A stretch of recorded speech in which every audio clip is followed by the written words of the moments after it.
Friends, lovers, and all the others, welcome to another episode of Pod from the Bunker. We have another special guest today, one of my musical compadres, one of the few fellas who I trust to pass a gig on to. We play in the same circle. I call us stateside troubadours. We kind of just wheel around Ontario and play as many gigs as we possibly can fit into our schedule and as many as our voice can handle. So I love this guy because he represents a heck of a lot of what I do, and he puts in the elbow grease that I do. His name is Thompson. His band is called JJ and the Pillars, and he has another side project called I Am Not Tom Hardy, which I'm interested to learn about today, which I think is a little bit more of an electronic project, but we'll find out more. If anybody is watching this on the YouTube, you can go find us on Twitch at Kev from the Bunker. All my socials are popping up below me right now. And everyone who's watching on Twitch, thank you for being here today. You're going to love JJ. He's going to perform a song. We're going to play one of his newer videos that he has out on YouTube as well. And if you guys are watching on YouTube, we record this live on, if you're watching on YouTube, we record this live on Twitch. You can come check us out there. If you're watching on YouTube, if you could like and subscribe and comment any questions you might have for JJ yourself, that would be super rad. I'm sure he'll mull through all of the comments, because we get millions of them so far on my gigantic YouTube channel. And if not, I will ask him those questions next time I have him on the show. Thank you very much, everybody, for hanging out. And we're going to get right to it right now. So let's bring in JJ now, and we'll start this nonsense up. Here he is, Mr. JJ Thompson, also known as JJ and the Pillars.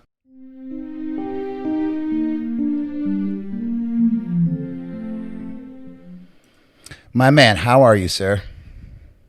Oh, man, so good to be here, finally. I'm so glad to have you here, man. There's a minor delay on our chat, so I'm going to do my best to listen to you. If I cut you off, I apologize, and I'm just going to adjust my camera for these people on Twitch and on YouTube. But my first question for you, dude, I mean, I have a lot to go through with you because we know each other, but I don't know your career very well. But what is your relationship like with music? What is music to you, and how do you relate to it? You're coming out with a bang, Kevin. That's a good one. I try. I'm trying to be Larry King. What is music to me?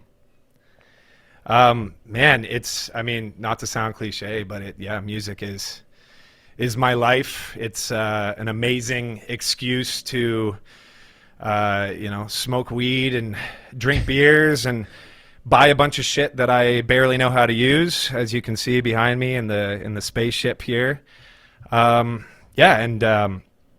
It's just an amazing, I guess it's kind of like a universal language, an amazing way to communicate with others across the world in countries where they probably don't know what the hell I'm even saying in my songs. I think it's brilliant that people still like listening to my music. It's just unbelievable that the reach that we are able to achieve nowadays with technology. But yeah, music is just everything to me, man. It's a great excuse to also just keep on learning. You know, the learning curve is endless. You can just keep going, and I need that because I have a lot of free time during the week because I mainly only gig on weekends. Yeah. So during the week, I need to mess around with all this stuff in the background here. Of course. Can you describe how your relationship with music is or has been, or the roller coaster that it becomes during the career of a musician? I always ask people this to describe it like a relationship, like how it's been if music was your girlfriend. Oh.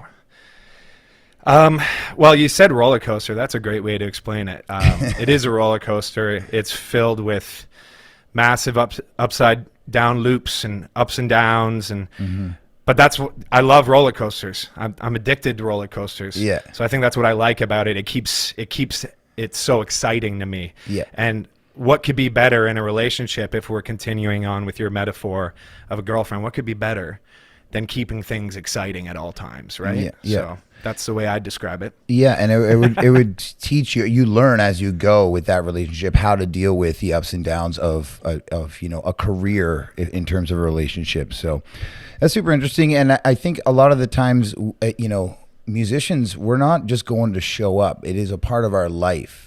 So it really, it can affect you, the way that you're treated or the way your art is treated.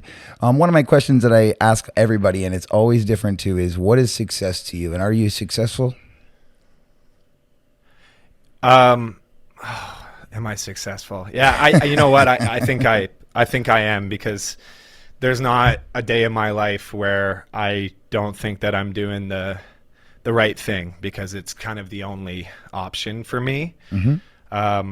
So I definitely think that I am successful. And success, I mean, I guess financially, it's just if you're able to, keep food on your table, and do things for yourself and be able to afford the tools that you need and the gas that you need. In our case, like you said, we're doing the 401 circuit quite a bit. As long as you can do that and be well fed, and and have hobbies outside of this as well, and be able to afford that, that's success to me. It's never about it, it's, I don't want to talk about what it's not, but it's not a numbers game. Obviously, I think that's why you and me are friends, because we aren't too focused on those things. We obviously appreciate those numbers and those metrics, but at the end of the day, it's about how I feel, and about the fact that I can reach. It doesn't matter if it's only 5 people or if it's 1 million. I am just glad that somebody is listening to this, and that I feel like I'm communicating with them, and that's just the beauty of it. Well, it's another tough thing about our industry, is that we are mixing finances and income with art, which is a very dangerous and weird thing to do. Like, to put a price on something that you create for creativity purposes is very difficult. How do you find a balance in that world? Yeah, man. I don't know if you've discussed that before. Just kind of like you say, you got to put a price on your art. And I think as artists, like the good artists, especially if you don't have like management and agencies to deal with those numbers for you, it can be a really hard thing for us to ask, for money for what we do. But then you think about what people do spend money on these days, and you go, you know what? No, like, music is an extremely important commodity, and especially after like the big long breaks after COVID, I've just realized like how fucking important music is to people, especially in a live setting, especially the places that we play. Like, we've seen tears shed at our gigs just to people hearing live music again, being able to make requests. It's just it's unbelievable and so humbling. Having a whole room sing along, even if you're doing whatever. Like, I mean, I've been hitting Country Road and whatever needs to be done, and the whole room is erupting, singing "Just a Small Town Girl," and I'm like, holy, this is like, the feeling you get from that is like something that, like, how important is it to you to like share music? I mean, it's one thing to write in your bedroom, which you do some. I don't know what the Tom Hardy project is about. We'll talk about that, but sharing the Tom Hardy project is going to be more fulfilling than making it, or what? Explain to me your feelings on that. I don't think it's going to be more fulfilling to share that project per se. Okay. Because I mean, I just can't see it being more fulfilling than what it was to create it. Okay. It was just that all kind of came at the right time for me, like during COVID, trying to learn how to play this fucking Moog behind me. Right. And the satisfaction of, I think because I was focusing so hard on doing something that I hadn't done before, that the lyrics, and I would say that this is like a very lyric forward project. The lyrics came so naturally, and I felt like I had given myself like a big internal massage after years and years of living in Toronto and playing the hard game. It's not easy, obviously, to be a musician in any big city. But yeah, it was just, I felt really good about what I created. I still do. And now it's just about the way that I'm going to release it is like the last kind of final question for me, because it's a little bit, sorry for the dinging, by the way, I'm getting some text on my other computer here. I'm struggling to find how to release it, because I really want to do what I've already accomplished justice. And I want it to be kind of like almost like an interactive art piece in a way, like Yep. very nerdy. People can play Galaga while they're listening to the record, not just like the traditional put it up on TuneCore and Spotify. Yep. And yeah, you know what Okay. I mean. Yeah. So you're trying to do innovative things with your release. I did that with Aces. I put it out as an NFT. And there's a lot of obviously mixed, Oh, shit, yeah. mixed information about that, but that's something that's kind of interesting way to sort of, and I know I have another guest coming up who's doing like an all Patreon or direct to consumer release where you can't get it anywhere unless you just email him, go, hey man, I'd love to listen to your music. And he's going to ask you why. He's going to interview you on why you want to hear his music. And then if you give him a good answer, he'll send it to you. It's free. Oh, that's such a good idea. Yeah. To add on to your NFT point, that is part of my my project. Excellent. Because the album is going to be called "Fuck the Zuck," and it's all about the social dilemma documentary that kind of came out around COVID. Yep. And that was when I started microdosing as well. So Very interesting. something just spoke to me from that documentary, and Of that's a lot of my complaints about social media were addressed. And like I said, the lyric kind of poured out of me. And the tracks that I'll be releasing are kind of like the bare bones tracks that I kind of improv'd the week of watching that documentary. And I finagled with those tracks forever. And now I just ended up going with the original bounces, as we No say doubt. Amazing. in the Logic industry, or whatever your DAW is. Yeah. DAW. Yeah. But yeah, with the NFT thing, we're going to be designing a bunch of Zuckerberg heads with a company, a non-for-profit in Ottawa, actually. They're called The Space, and they work with high-functioning autistic men and women, and they're going to be designing their own Zuck heads. So, for example, there's going to be like a Terminator, like a T-2000 Zuck with like one red eye. Yeah. And I won't give away the other ones, but there's going to be like 10 different NFTs that we're going to try to crowdfund a little bit. Are you going to attach audio to those NFTs, or are they just going to be like digital visual art? Because when I released my song, go ahead. Oh no, please go on, because this might help me answer this. So when I released my song, the visual was a part of it. I wanted to make myself into like a jack of spades, but I wanted to make the card actually an ace. So you might have seen the image. So that was part of like the marketing, and I wanted that to be a visual art piece, but that's just kind of like the cover photo for the actual audio, because you can actually, you can mine audio files into NFTs as well. So basically they're buying the picture, which is also the cover photo on Spotify. And I didn't release my song on any of the platforms until the NFT sold, for reasons that it's similar to an investor. Consider them investing into your art. And it's like, well, if he's going to buy the art, I'm going to release it after. And then if it goes crazy on Spotify, guess what? The value of his art goes up. And I'm very grateful for him for buying, him or her.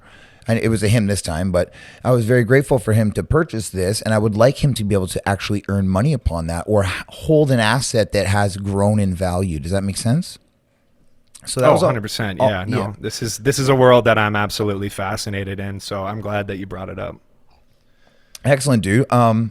And yeah, so more about Tom Hardy. So you did this from starting in the pandemic, and how does it differ? Like, you don't normally use a Moog. Like, just for the people out here, how is it so different, or what's the difference between you and this and your normal project, sonically? Sonically. Well, because I've been making, kind of my full-time job has been playing the acoustic guitar, I think I just needed to switch it up a bit. And I also have always, for some reason, like I've always been into Nine Inch Nails and very textural music, like especially their Ghosts records that were all instrumental. Okay. As a dancer too, like when I was in school for dance, like I always loved non-lyrical music. So I just wanted to get into that. And originally I was just going to kind of make some atmospheric stuff, some droney kind of Moog sounds, and then just use it, maybe put it up on some kind of sound database or something like that for stock music, see if I could get some people using some of my more like 120 BPM kind of tracks, if that makes any sense to you and your viewers here. Mm-hmm. But then it ended up being that I found out that when I originally bought the Moog, I was kind of buying it as an ornament, like for my studio. Like I knew I would, use it probably as a MIDI, like as a MIDI trigger and everything like that. But then, obviously, it's one of the most incredible machines or instruments out Ever there. made, the yeah. voicing of it is so incredible, and it inspired so many melodies by just twisting different knobs, and it's just helped me so much. It's just helped me so much creatively. Did you learn what those knobs are doing before, after, during? How do you know what each knob does? Because I always am like teasing everybody. I actually teased you. Remember the one time on knob twister? But anyways, it's like some guys must know what it's doing, but some guys I can't even hear the sound changing. And anyways, what's the deal with that? How do you know what it's doing, and did you know that before, or did you just listen and tune it in? Well, I kind of know the basics of each like oscillator, and a lot of the functions on there would be pretty. There is a learning curve for sure, but I think the best part about it is it's so much about feeling. I'm trying to think of that's what I kind of love about all instruments. Like I didn't learn guitar in a traditional sense either. I can't remember how you learned. No, just playing it. It wasn't theory based in any way. I do know some basic theory, but my favorite thing about it is that the amount of times I've said to myself, like the term like happy accidents, like they constantly occur with a little machine like that. Like there's always happy accidents, right? And just a sound that's so unique that it couldn't possibly be replicated. I'm not using presets on there. Like I might use it as a kind of like a starting point, but yeah, once you get twisting, you come up with sounds that you've never heard before. And that's what's always fascinated about some of the electronic music that I've loved over the years. This is not David Guetta. It's some of these things that I've been listening to, other than the Nine Inch Nails, I don't think anyone would really. Right. B-sides, man. The average person wouldn't know, but it's the deep stuff. Yeah. Does that make sense? Yeah, absolutely. So my next question is I think we were gonna play a video that you guys put out. You put out a series of them, I think. But I was just curious, like, what is the difference between your Tom Hardy stuff and your more organic sort of band stuff? What is JJ and the Pillars, and what is that project? If you could tell me more about that. Well, JJ and the Pillars, it started out as just the reason. Well, let's kind of start with the etymology of the band name, I guess. The reason why I picked like a JJ and the Pillars style, Nathaniel Rateliff in the Night Switz style band name was because I couldn't for the life of me find consistent players that were able to play with me, especially when, in Toronto you get a last minute text, can you guys come and play the Horseshoe on Monday? We're all working at restaurants pretty much, so it's impossible to always have, at least for me, it was impossible to have players that were good enough and also available at the drop of a hat. So I kind of called it JJ and the Pillars just to be like, these are my support. This is my support. There you go. For the night. Great. Excellent idea. I love it. Yeah. Thanks, man. Appreciate that. And then, I guess sonically, the Pillars is just good old-fashioned songwriting, real instruments, lots of slide, lots of great guitar tones. It's very experimental in a way too. Especially our second record, Daisy, was just an amazing way to experiment with. In an A room at Metalworks, you got all the tools you need to make different sounds and unique sounds. I've never been into layering the same distorted guitar over and over. We wanted to make something unique sounding, which I'm sure most musicians want. Yeah, of course. But yeah, it's just good old-fashioned songwriting. There's really not, like, for these songs, there was never a plan. Like, I don't plan to write any Pillar songs.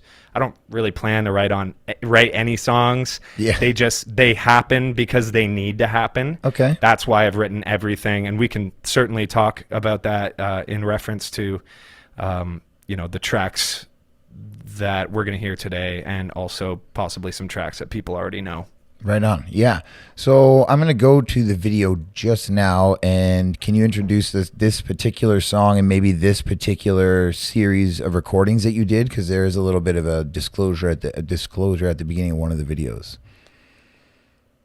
Yes, that's right. Yeah. So I guess, as soon as that curveball of COVID got thrown at us, I still wanted to work with my bandmates, but we literally had to move like across the country from each other. My bassist Donnie, who's just an amazing engineer and an amazing player, he moved out to PEI, his hometown, Charlottetown, and we wanted to see what it would be like to fire up our DAW and see if we could literally do like a remote recording, and have him press the button and engineer. I'm not an engineer. I just have an SM7B and and your Long McQuaid, thank God. Yeah. So yeah, we did this one completely remotely. We mixed it ourselves, and then we sent it away for mastering. And it's probably the most proud I am of a recording, especially with that, with that context. And maybe I won't go into too much of what the song is about. Maybe we could listen to it first. And let's do that. We'll talk about that after. Ask you what you think it's about. Okay, yeah, definitely. Generally, I'm doing more than just watching the video while we're doing this podcast, but I'll do my best. How about that? Cool. All right, so here it is. This is actually called The Ink in the Ash, or is it? Is that what it is, Ink JJ? in the Ash, that's right. Ink in the Ash. All right, I just wanted your confirmation. Sorry, I didn't write that down. Okay. featuring my fiance Alyssa Morrissey on vocals, which you'll hear. Is she a part of the Pillars all the time, or most times, or one of the supports? Oh, she's the most important pillar, Kevin. Amazing. Good answer, sir. Here it is.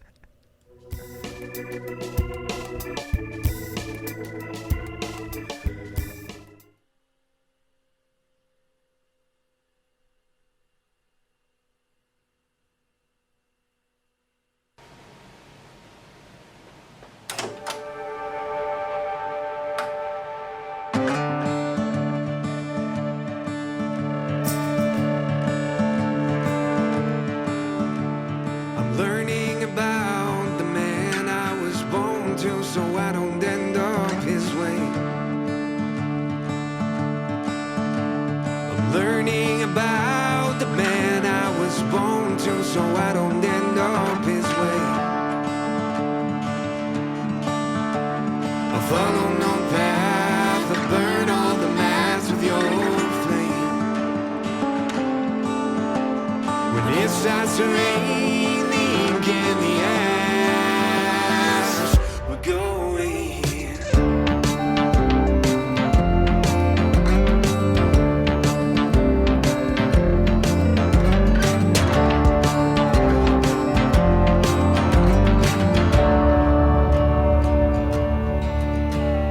learning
My man, that was tremendous. The video was amazing too, dude. Like, that was awesome, dude. How did you pull all that off? Holy cow.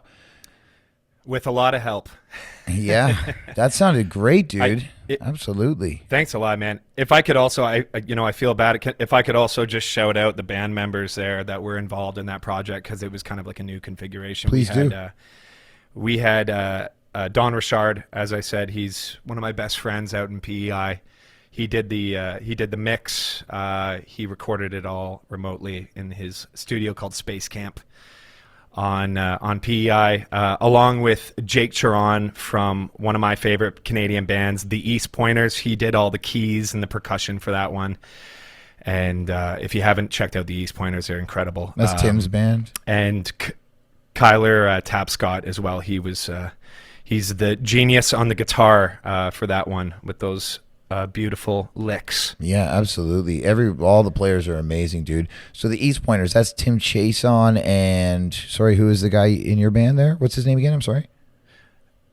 Jake Charon as well, and then Cody Chason, who recently passed away during COVID. He was a really good friend of mine as well, and they were honestly one of the best live shows I've ever seen. I've seen them probably about eight or nine times, and it was always an amazing show. And yeah, my heart goes out to the East Coast. They've lost a few great musicians this year. Yeah, I'm sorry to hear, dude. That's wild. What makes you happy, dude? What makes me happy? Talking to you, Kevin. Really, what makes you happy? Maybe in music, maybe in life, maybe in both. Oh man, there's not much that doesn't make me happy. Obviously, having such a supportive partner, Alyssa, who also plays and sings, is like one of the biggest sources of happiness in my life, and I'm a lucky fuck to have her in my life for sure. Yeah, so that's most happiness. Definitely. My friends, man, just being able to see my friends and yeah, like friendship is everything to me, and especially now that we can see each other in person again, is literally a lifesaver. Drinking beers, smoking weed, listening to music, playing music, going to shows. Yeah. My God, it feels so good. I've been to like 3 or 4 concerts in the last couple months, and just feels so good to be back in a room with everyone. And that's what I love so much. It's not even just friends, just people. Like social being able to being able to hug a stranger again and share a joint once in a while. I know that might be a little too far for some people, but that is such an important part of my happiness, is being able to share. I explain that a lot too with my stream folks who I love the stream, but there's something about the energy of a room. And I've had hundreds, even thousands of people in the stream, but I can't see them and I can't feel them, if that makes any sense. It's very hard to convey that sort of whatever that energy is that makes the hair on your neck stand up, even as a performer. I get that when I know the crowd is lit up about what I'm doing. I get the feeling that I hope they're getting. It's like this two-way street. So I understand that. Yeah. Did you do any live streaming while you were locked down, or did it take over your life, or how was that experience for you?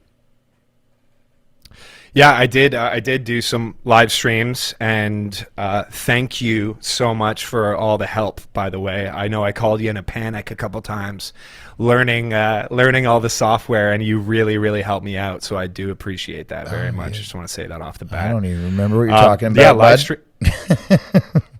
You're welcome. Thanks, man. Live streaming was it was fun. It was a new experience. But I'm certainly personally I'm glad that I don't have to do it.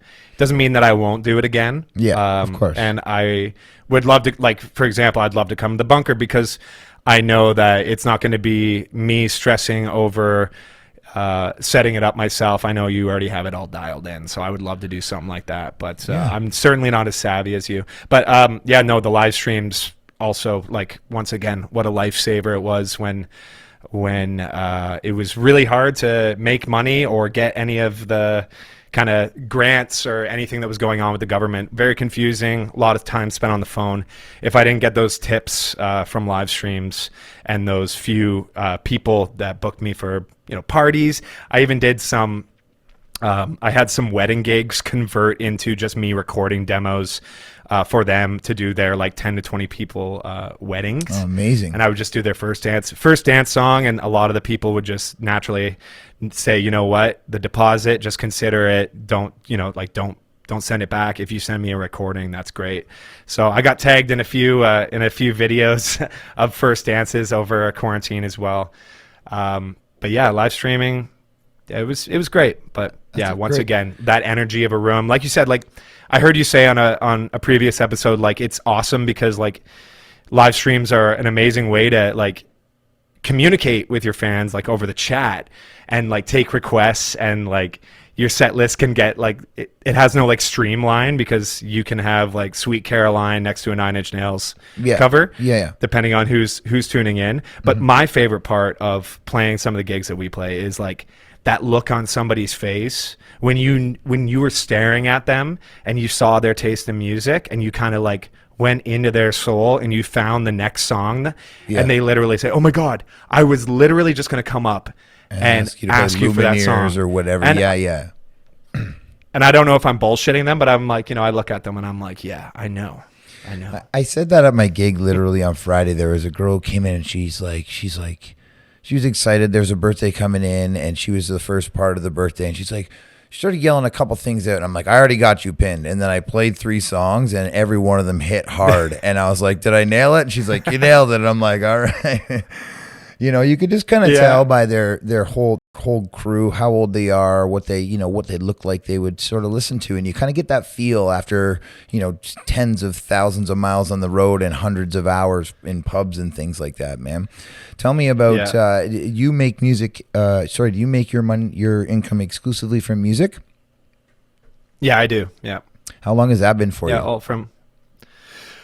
It's been a while. Yeah, it's been a while. There's been some like months where I always, kept my restaurant job from way back in the day, and I would pick up like literally like 2 or 3 shifts a month, which helped some weeks, with like cancellations or, things that just came up. But yeah, no, it's been probably a good 5 years where I've been making, maybe even more, since the pillars kind of hit. Like since we got on the radio, I've been fortunate enough to just have that springboard effect of being on the radio. And I did a few covers on the Edge as well, which actually like is the only reason why I'm playing weddings in the first place, because of one cover I did on YouTube of a song called Latch by Disclosure and Sam Smith. Okay. It was super spontaneous. I didn't even know the song.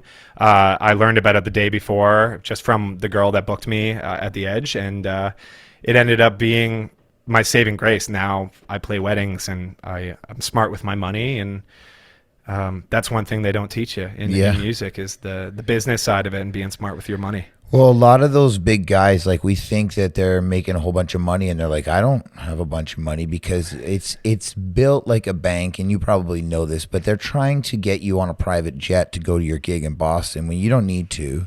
You can hop on a train with your guitar on your back and go there. If you do get on the private jet, it's just a bill. They just send it to you and go, that's your bill. You owe us now $96,000 to fly to your gig there. Yep. And they have caviar in the back and all this crazy shit everywhere. And you're like, well, what the fuck? I'm good with a pepperoni pizza and a 2 for a Bud Light for the boys and gals. And that's good for me. So why are you spending all my money? Because they want you to have to play another one. You got to play 17 more now because you just dug $100,000 debt playing that one. Like, it's craziness, man. So it's like, keep it tight, keep it small. And I think that's what we both sort of found is like, it's tough to bring a band on the road, man. It's tough to bring even a duo on the road. You got to cut. Now you're cutting things into a half or a third, and you're like, well, this is not really. Yeah. This isn't sustainable. Well, that's why. I mean, and you use like loop pedals, and I mean, you play drums with your fucking feet, which is something that I still am blown away by. But like, just that alone, man, like that's the secret. Like, the more you can condense your project. Yeah. Unfortunately, because collaborating is one of the greatest parts of playing music. It is. You want but it's kind of like if all four of us go, then none of us can do this. No, it's not sustainable. Right. So, when you have especially when we were like a 6-piece band, sometimes it had to be like, what's the minimum we can do? What's the biggest amount of sound we can make on the road to make this sustainable? Yeah, that is the goal. And that's why I'm so fortunate to be with Alyssa, because stays at home. It's just so easy for us to rehearse on our spare time, obviously.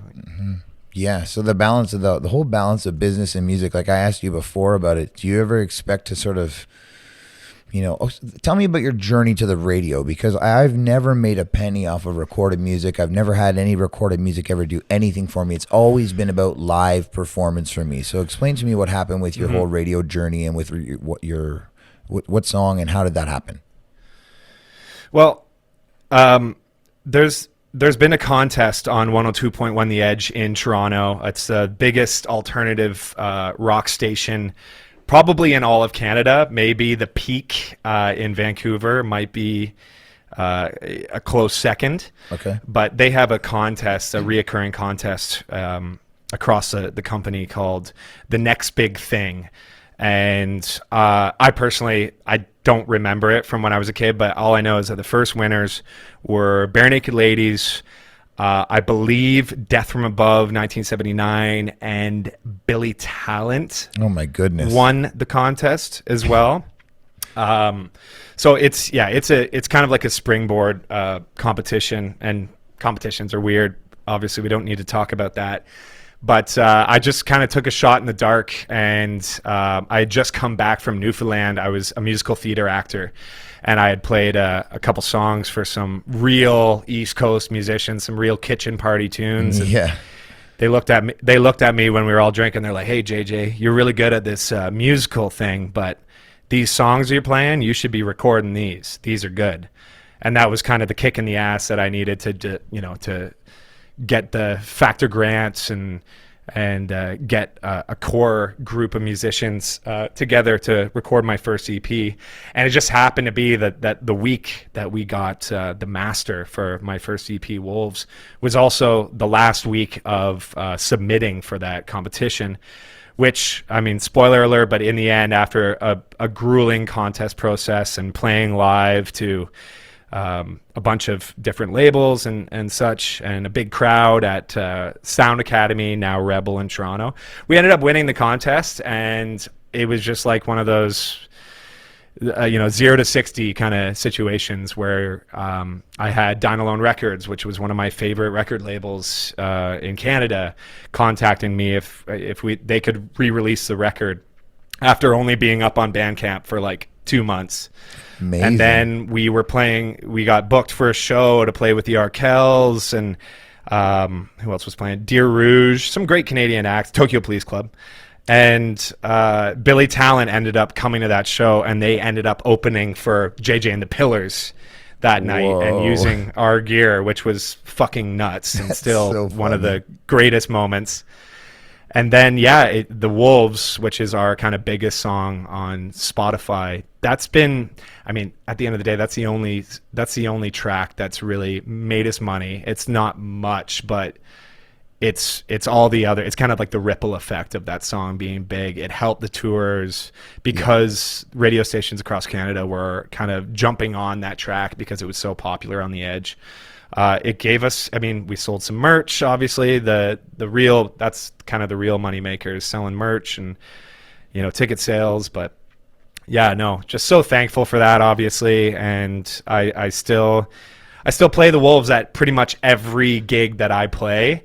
So you and me probably gig about 3 times a weekend. And I'm still not sick of that song, because I just don't know how anyone could be sick of a song that has led them to basically every gig that I play. Yeah, your promised land. Well, dude, you're like definitely 1 in a million, and I say that about you considering myself 1 in a million, because how many of us are in the greater Toronto area who can sustain ourselves by running around like a maniac, swinging our guitars around like axes?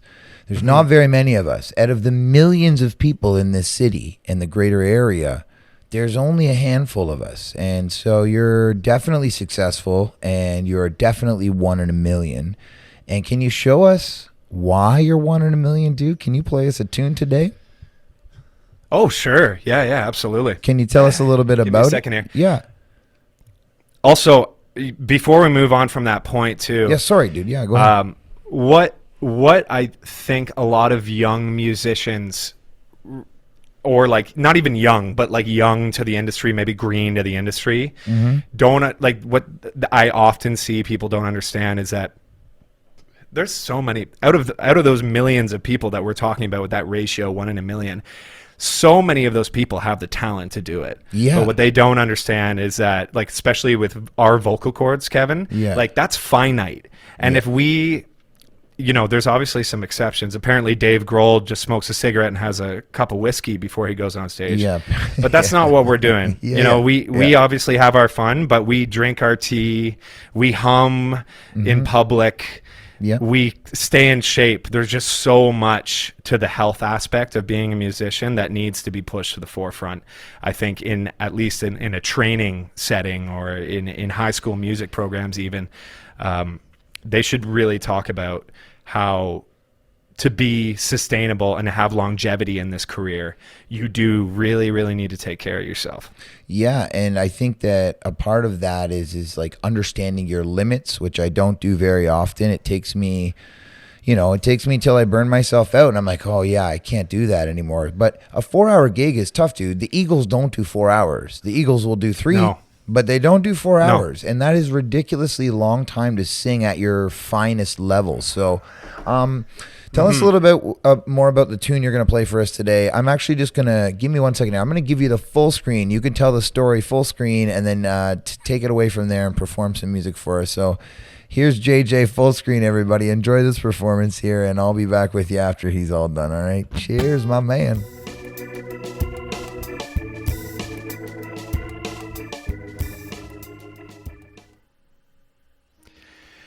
This song is one of my favorite tunes that I've written. It's called Daisy, off of my second record, also called Daisy, because it was my favorite track on it. It's a love tune, and I'm not going to over-explain the lyrics. Just want you to listen to it and enjoy it. Hopefully that guitar is coming in nice and hot.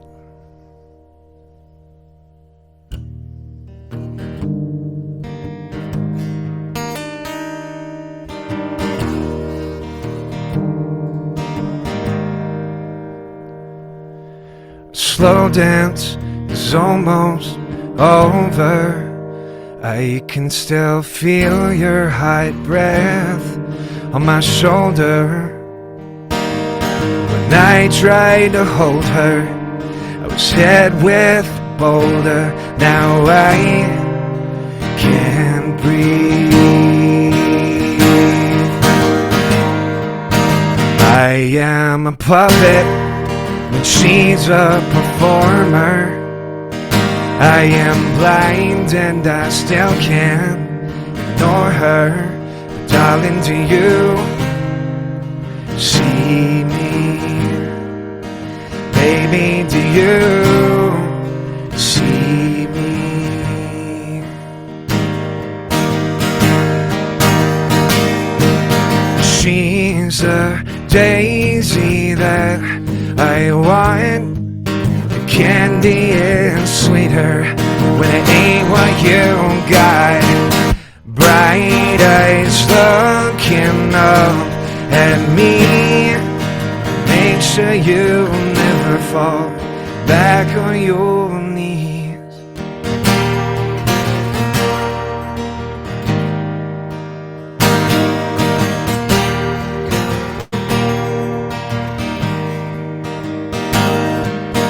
Falling in love with a dancer. Your kisses stick on me like cancer. Just give me an answer. Do you still feel me? Baby, do you still feel me?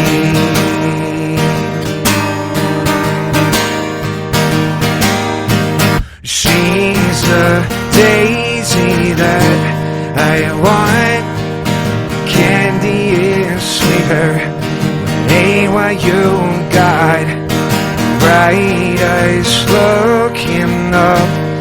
with me. Make sure you never fall back on your knees.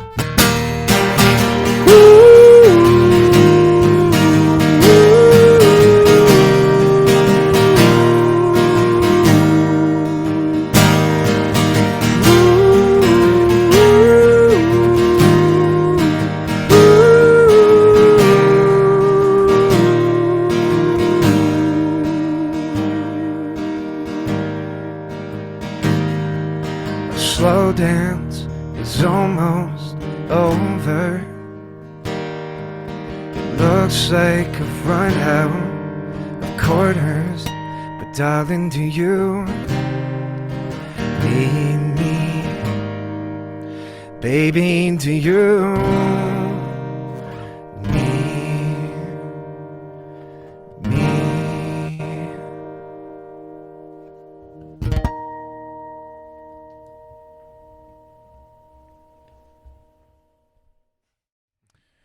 That was beautiful, dude.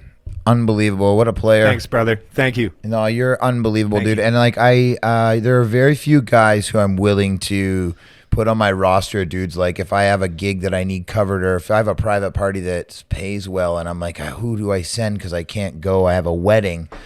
There's only like, man, I don't trust very many dudes to go do that for me, and you're one of the very few who I do. So thank you for making it through the pandemic. Thank you for Ditto, brother. Well, thank you for helping me, all the way along with everything. Like I know that I can call you and go, hey, dude, I need you here, or what? How do you do that? What's that? And it's all we're on the same team, so that's cool, man. Man, I think that's how we all need to be. Yeah. We're all on the same team. Yeah, and, man. We need a little bit more. We need a lot more of that in the world, and we need more of that in our industry as well, because there's nothing worse than getting that competitive vibe from other musicians. You've seen it. I know you have. We've talked about it. There's nothing worse than that. Yeah, well, I mean, there's a level of like, I don't know, I wouldn't say competition, but like everyone has to sort of find their place and earn their keep, right? And like it's like I'm willing to help anybody, but like Yeah. I've had guys who are amazing who have been late to gigs I've given them, and like the venue calls me and like, fuck yeah. who is this dude you sent here who's drunk before he starts? And I'm like, I don't know, like what, how? And like I'm like, I can never send you anywhere ever again. I can't trust that you're going to be sober the whole night. Which I mean, you're allowed to have a beer or two, but don't get sloppy and be there on time. Be in tune. Play to the room. Understand what your job is, and that's what a lot of people don't do. And what you found is, I'm sure, is that it's not about you. It's about the room. It's about providing the vibe for the room. My dude, what do you think the end goal for you is? What is the final boss for you?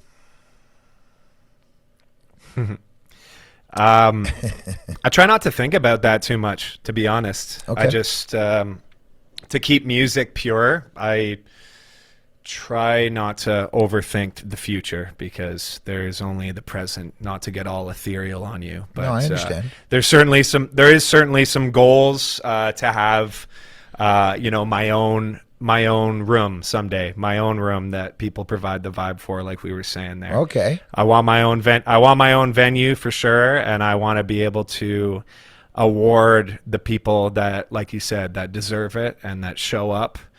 And then to continue to mentor people as well.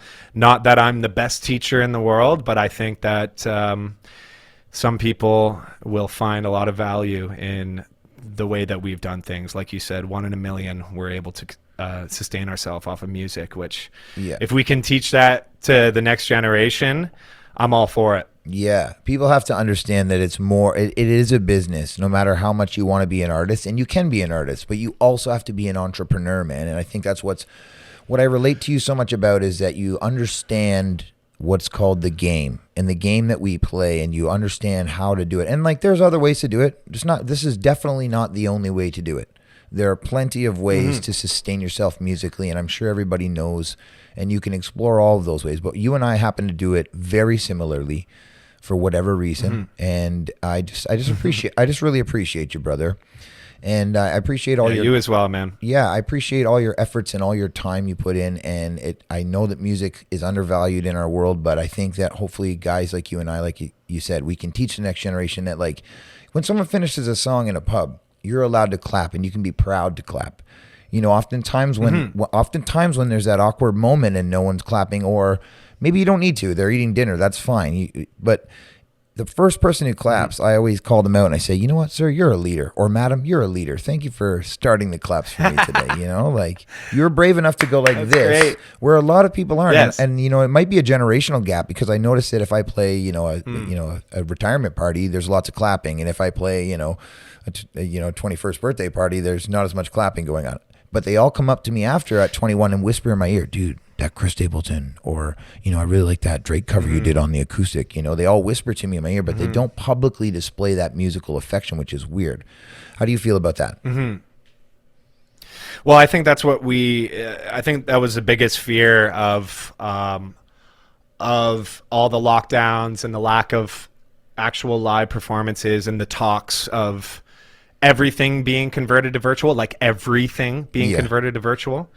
I think that was the thing that I was really afraid of losing, was just those human behavioral traits of, like, singing along. People like the fact that you said you have to be brave to clap, like, that's a problem, you know, like, It is. that's nothing. Do you find and, that's like, a problem, how many Do you find that it's a problem? At some of your shows, do you think? I mean, oh man, well, we're lucky. I know. We've got such a good crowd that follows us, like, literally follows us to our gigs. Yeah. So, but, you know, I'm always like, it doesn't matter if I got a chicken wing in my fucking hand, I'm going to be clapping for that musician. Yeah. When I'm at the bar, and it's not a problem if you don't clap, but I think it is a problem that how many sober people get up to dance to your songs. Right. It's like people I don't want to lose that. I don't want to lose it's just so fun to dance to music. You can have a few loosey gooseys, you can have a few pints, but you shouldn't need to be plastered to get up to dance. You shouldn't feel bad about dancing. You shouldn't feel self-conscious about singing along with a musician. These are public displays. We're going to get it back. Look, sorry, go ahead. Sorry.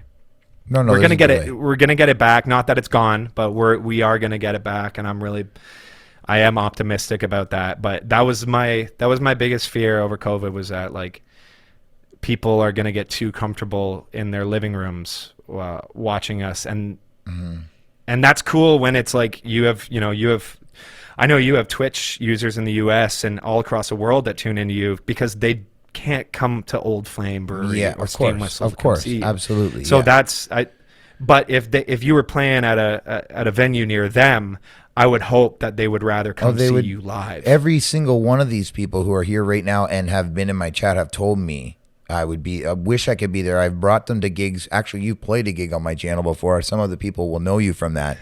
But it's like, I bring them to the gig because they can't experience it otherwise. And these people saved my life on the pandemic. I owe a giant debt of gratitude to these folks who I have never met, and I would love to give them all a giant hug. But it's like, if I was in their area, you bet your bottom dollar they would be there. I know they would, because there's a two-way relationship that we've built, just like we have with our people at Old Flames or wherever we play. Yeah. That same thing has happened on Twitch. So I owe them, and I will never stop streaming for that reason.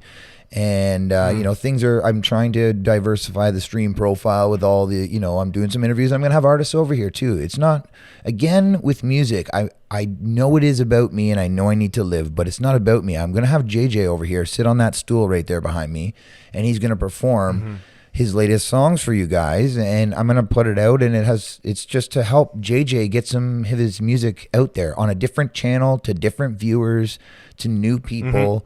It's like not the same people, because you can put it out on yours. Everyone's going to see it. They all do all the time. I see everything you put out, of course, but my people don't see everything you put out. And my thing is now is if I can put something out with you on it, it's just spreading that whole thing out there, dude. So It's been a pleasure having you, dude. I love you for that, man. I love you for that. Well, thank you, dude. And I'm looking forward to hearing your new project. And when it actually, you know, when you actually finalize everything, you get all your NFTs and your releases all done. We'll talk about that off air if you need to. But when you get all of that done, we'll have you back on here and we'll talk about it. And when I have a guest on for the second time, what I do is I open up the interview to them as well. So we'll talk about your project. But if you want to ask me any questions, we're going to flip the switch and we're going to let you have full control to ask me anything you'd like. And you can interview me basically on my own show sort of deal. So I look forward to that. Ooh. Yeah. I look forward to doing that. Wait, are you saying right now? No, not right now. Next time you come on. I'm not prepared today, sir. I need to know this is. Damn. But it will happen. That's for sure. I know we have man, I had a question I wanted to ask you so badly too, but maybe if it doesn't come to me right now. I had a good one. It's okay. I'll talk to you off air and when we can put up with a minute of silence so I can gather my thoughts. Yeah, it's all good, my man. It's all good. Yeah. So I appreciate you being on today, dude. Thank you for the performance. Thank you for. I do have a question for you, Kevin. Okay, ask me. I figured it out. I'll let you ask. I was gonna say, on a rider, like a music rider for a show. Yeah. Because we were talking about caviar and pizza. Yeah. And Bud Lights. Yeah. But like, if you were to describe what your rider would look like. Say you're going down the States and they want to know dietary requirements and what you like to drink. What are maybe 3 things that you would think of putting on there? Is it all food and drink? No, it can be like anything that a rider would have from a big rock star. It could be like you want to try if you're in BC, you want to try some local Kush. Right, because I was definitely thinking about cannabis for sure. It's not legal everywhere, but if it was, we're gonna pretend it's my world, so we're gonna pretend it is. I would definitely need to have a good bowl of cannabis. Like I would like it to be in a bowl of sorts. I don't even care if it's a plastic bowl from the dollar store, but I want to walk in and there's a bowl, not a Ziploc bag, none of this. I want it in a bowl, so I just dig my hand in and you know, that would be one thing. I would like to have. If there was local bourbon, I would ask them to have that. But if not, I just want basic bourbon. And then I would ask the boys in the band what they would like. Boys and or girls in the band. And kind of give the third one away to whoever, you know, has a most, popular item, I would say. But you'd pick pizza? Would you pick pizza? For food? If I had to go to food, I would probably, I don't know. Because this might inspire an answer for you. Okay. You know what I used to do when we were on tour was I used to say I would rather have 6 local craft beers than a 2-4 of some shit generic beer. Okay. Like I would put that in a nice way on my rider. Same with food too. I was like, if you're gonna order us 10 pepperoni pizzas, I'd rather just support a local restaurant. I just obviously I liked supporting the communities that I was in. Then maybe I would put that on the rider directly. That's a great idea. It's like not corporate, uncorporate pizza, uncorporate booze. You tell me. You know, local is as local as you can get. That'd be a great way to do your rider, dude. That's brilliant, and that's also a brilliant question. Pick your favorite, like.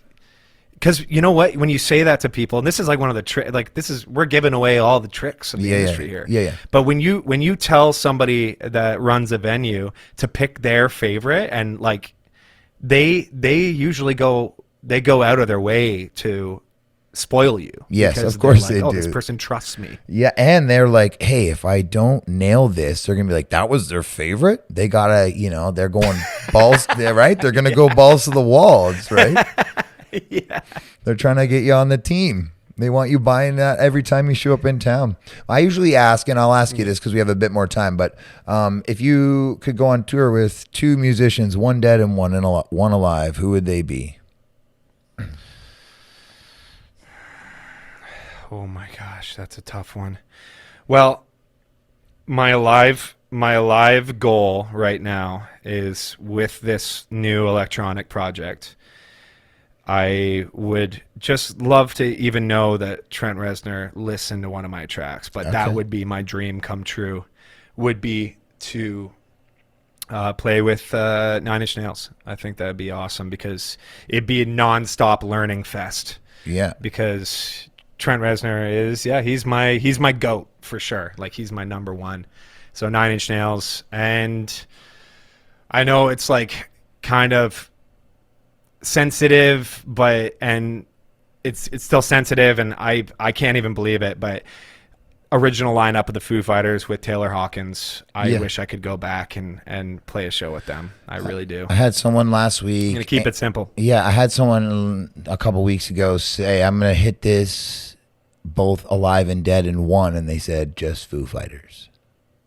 Oh, they did? Oh my God, that's so sweet. Because Dave's still alive and Taylor's no longer alive, so they hit both dead and alive with one, and I was like, whoa, that's meta, bro.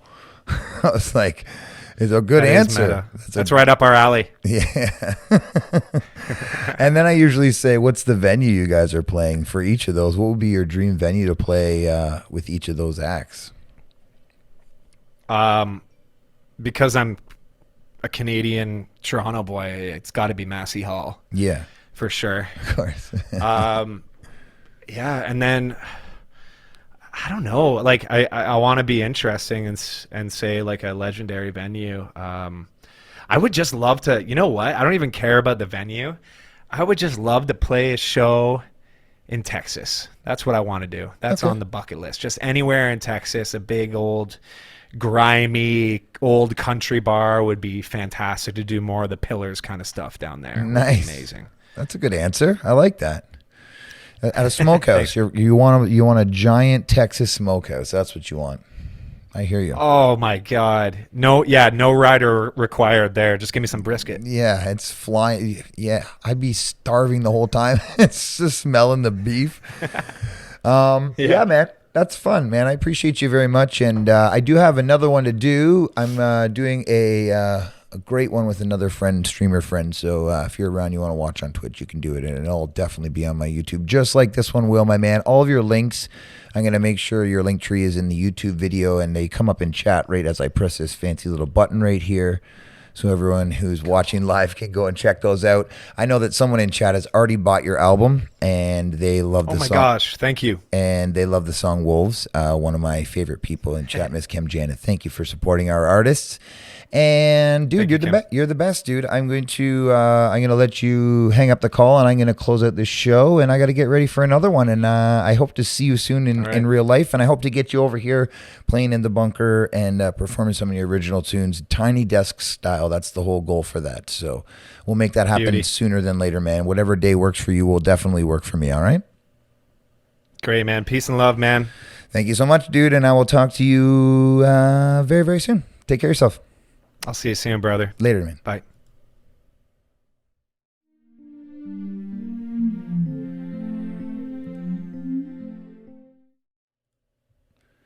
Well, that sure was the wrong screen I wasn't it? I got to turn my camera back now because I'm now in a different camera angle. Welcome in, everyone. Thank you very much. Let's get some beats on because I always like to have a little background beat going. JJ's a special guy, guys. A special guy, folks. He is a hard-working dude with a lot of talent, and he's smart, and he's also very caring and very he's a positive dude. And so follow all of his links. The link tree is there. Follow him on Instagram. He's always got a great message. He's got new projects coming out. And yeah, that's about it for JJ. We're going to have him back on at some point. We're definitely going to have him performing here. If you're watching this on YouTube, make sure you please hit the like and subscribe button. I still need to turn this camera a little more. And if you have anything you want to ask JJ, please comment it below. Everyone in chat, you can always go over to the YouTube, hit subscribe over there for me too. If you're on YouTube, once again, you can watch this on Twitch live. I record these live. This is not, this is kind of pretty much unedited at this point. There are some small edits to cut the front and back off the stream, but mostly it's just happening. So sort of like a live performance. Follow all the socials if you're in chat. Thank you very much, everybody. Until I do this next time, keep it all between the mustard and the mayonnaise. And thank you very much for being here. And I love you all. Take care.